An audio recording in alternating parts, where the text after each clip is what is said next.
sur Monaco Info pour ce nouveau journal que je suis ravie de vous présenter. Sans plus tarder, le sommaire. Nous ouvrirons cette édition avec la projection du film de Solar Impulse, l'impossible tour du monde, qui a eu lieu à l'Auditorium Régnier 3 en présence du souverain et de nombreux invités.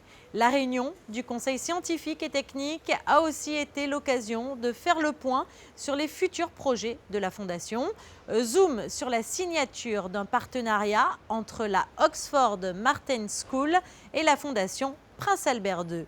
Et puis, nous refermerons cette édition avec la 3e édition du Salon Magic. Nous ouvrons donc ce journal avec une aventure que vous avez longuement suivie sur notre antenne, le tour du monde de Solar Impulse. De cette épopée humaine et technologique, André Borschberg et Bertrand Piccard en ont réalisé un film intitulé Solar Impulse, l'impossible tour du monde, film qui était projeté lundi soir à l'Auditorium Régnier 3 en présence du prince souverain. Le reportage d'Émilie Rousseau, d'Orazio Gaggino et d'Éric Pocoy. Plus qu'un exploit dans l'histoire de l'aviation, c'est un exploit dans l'histoire des énergies renouvelables. C'est par ces mots que Bertrand Piccard avait résumé toute une aventure, un tour du monde qui a fait de lui et d'André Borschberg des pionniers de l'aviation solaire. En mars 2015, les deux pilotes s'envolaient pour une épopée unique. 17 étapes plus tard, plus de 42 000 km parcourus, l'avion se pose à Abu Dhabi et prouve au monde entier que les technologies propres peuvent accomplir l'impossible. Ce qui est assez incroyable, c'est que si on se remet 13 ans en arrière, on se dit on va faire un tour du monde en avion solaire. L'idée paraît simple, et puis on l'a fait. Moi, ce que je retiens de toute cette aventure, c'est que nous avons réussi à traverser des moments qu'on n'aurait jamais imaginé être aussi difficiles. Des moments où on n'aurait jamais pensé être si près de l'échec. Que ce soit financier, où on était à 2 mois de la faillite, que ce soit en vol, où on était à quelques secondes de la catastrophe, que ce soit au Japon, où l'avion a failli être détruit par les intempéries. Mais chaque fois, on a réussi à traverser ces moments et chaque fois, on a réussi à aller plus loin. Et je crois que c'est ça le message. En tout cas, moi, c'est ça que je retiens. C'est complètement incroyable de voir à quel point on peut faire plus que ce qu'on croyait, à quel point on peut se sortir de situations inextricables. Et moi, ça me donne vraiment de l'espoir. Lors de cette aventure, les deux pilotes auront reçu de nombreux soutiens, dont celui du prince Albert II et de sa fondation. Le Mission Control Center était aussi basé ici même, à Monaco, à l'Auditorium Régnier 3. 7 mois après la fin de leur aventure, Bertrand Piccard et André Borschberg étaient de retour dans cet endroit symbolique pour présenter le film Solar Impulse, l'impossible tour du monde. Voici l'histoire de 2 explorateurs qui vont survoler la Terre pour montrer au monde que leur avion peut réaliser l'impossible et nous prouver que le rêve peut devenir réalité. Se retrouver au centre de contrôle mission à Monaco en se disant on a réussi, c'est le succès et on peut enfin le partager avec ceux qui ont cru en nous, c'est une émotion absolument fantastique, vous ne pouvez pas vous imaginer. C'est là que ça s'est joué en fait, hein. C'est là que le cœur du projet était pendant 2 ans.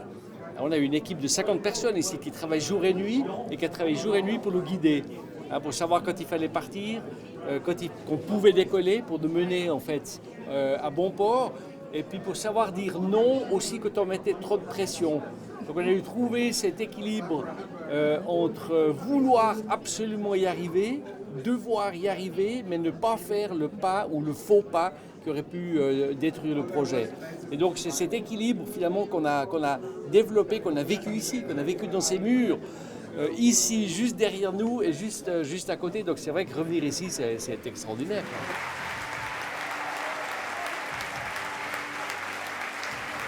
Longuement applaudis à l'issue de la projection, les deux pilotes veulent aujourd'hui transmettre leur expérience, leur ressenti et surtout faire passer le message d'un avenir propre, message bien assimilé par la jeune génération. C'est d'explorer le monde. Ils ont parcouru beaucoup de pays, beaucoup de continents et ils ont bien travaillé. Il y a eu des moments de tristesse, de joie, de colère et à la fin ils ont réussi Du coup, ça a été quelque chose de très beau à voir. C'est un peu extraordinaire parce qu'ils ont pu faire le tour du monde avec un avion solaire juste grâce à l'énergie du soleil, à l'électricité. Et c'est beaucoup mieux que de polluer la terre avec du pétrole. C'est incroyable parce que c'est des très grands artistes et ils vont faire une révolution peut-être. Et ces enfants pourront peut-être un jour voler à bord d'un avion solaire. C'est le pari lancé par André Borschberg et Bertrand Piccard. En attendant, l'épopée de Solar Impulse est également à retrouver dans un livre, Objectif Soleil, l'aventure Solar Impulse, à paraître dans les prochains jours. Et au lendemain de cette projection, la Fondation Prince Albert II de Monaco, qui a apporté son soutien à cette formidable aventure, Solar Impulse, a réuni son conseil scientifique, l'occasion de faire le point sur les projets à venir. En matière de climat, il y a deux projets qui sont liés, je dirais, à nos actions dans le domaine du climat et de ses impacts sur les régions polaires. Donc il y a un projet qui a pour objet de mieux... Alors, c'est des projets à connotation scientifique, mais avec des visées intéressantes et importantes pour tout le monde.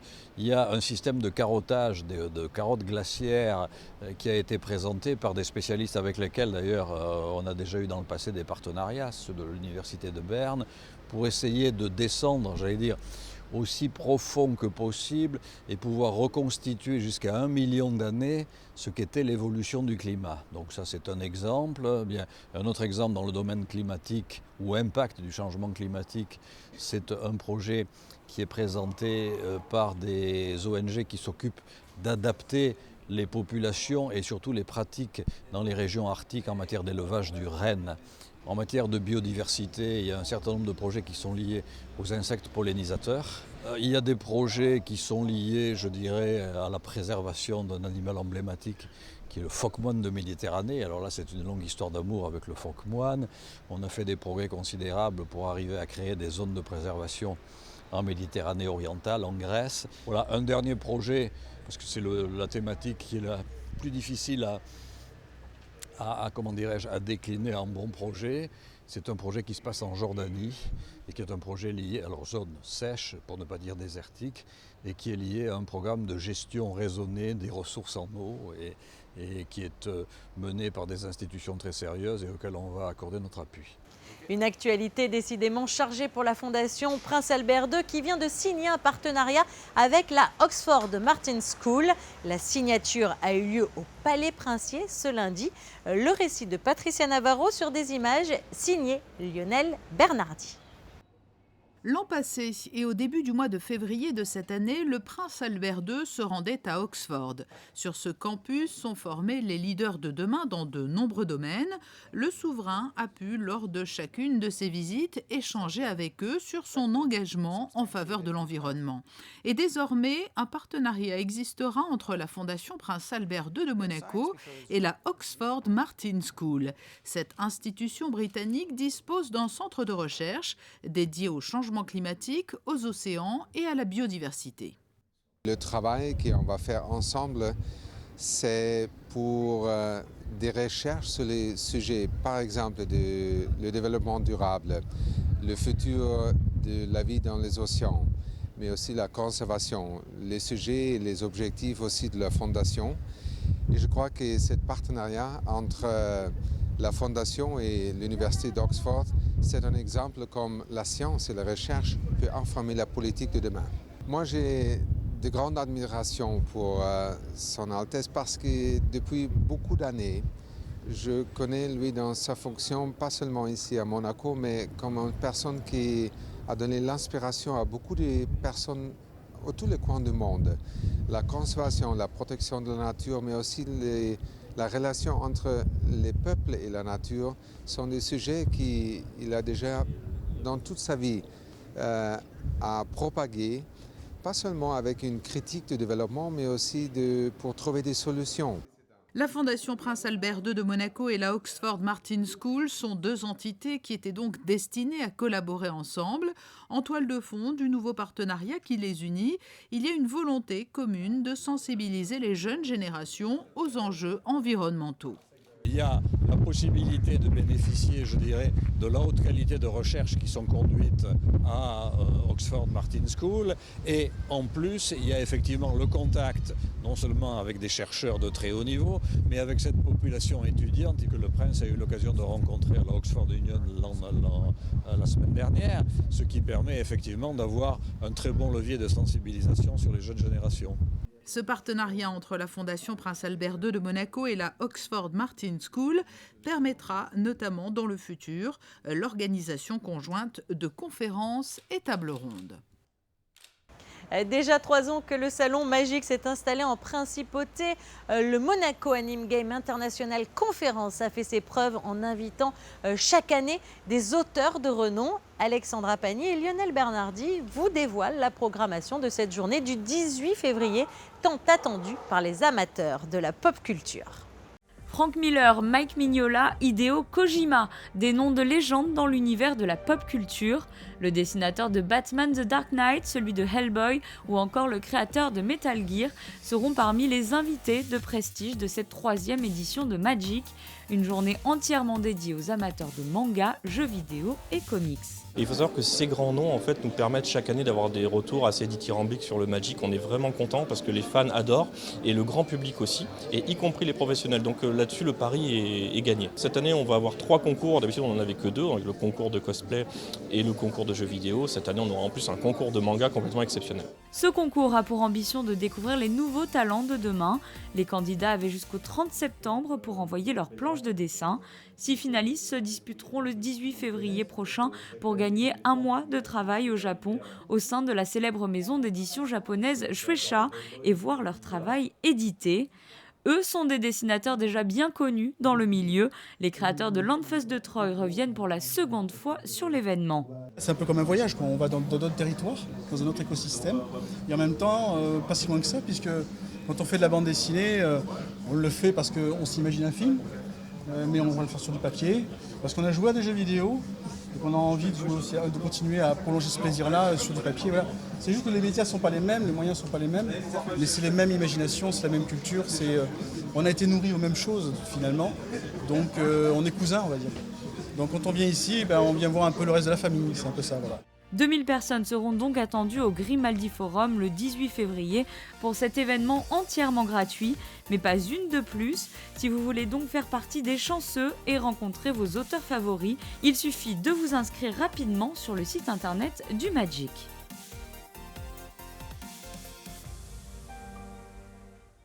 Alors gardons-nous nos parapluies sous la main ou pouvons-nous ressortir nos lunettes de soleil? La réponse tout de suite dans la météo. Eh bien, ça sera les lunettes de soleil. Mercredi, poursuite de l'amélioration du temps. Le soleil sera bel et bien là et le vent soufflera bien moins fort que les jours précédents. À noter cependant quelques passages nuageux, mais tout en légèreté. Le climat, lui, sera doux tout au long de la semaine avec des températures oscillant entre 12 et 17 degrés. Jeudi sera elle aussi une belle journée avec un soleil au zénith, alors que les journées de vendredi et samedi seront plus mitigées avec la présence de nombreux nuages. Mais aucune détérioration n'est cependant à prévoir. Même prévision pour dimanche, le temps se partagera entre le gris et le bleu. Les premiers jours de la semaine prochaine seront eux aussi au beau fixe. Il est à présent temps pour moi de vous dire au revoir et de vous laisser découvrir les sorties cinéma de la semaine, ainsi que tout l'art du cinéma avec le film Retour en Normandie de Nicolas Philibert.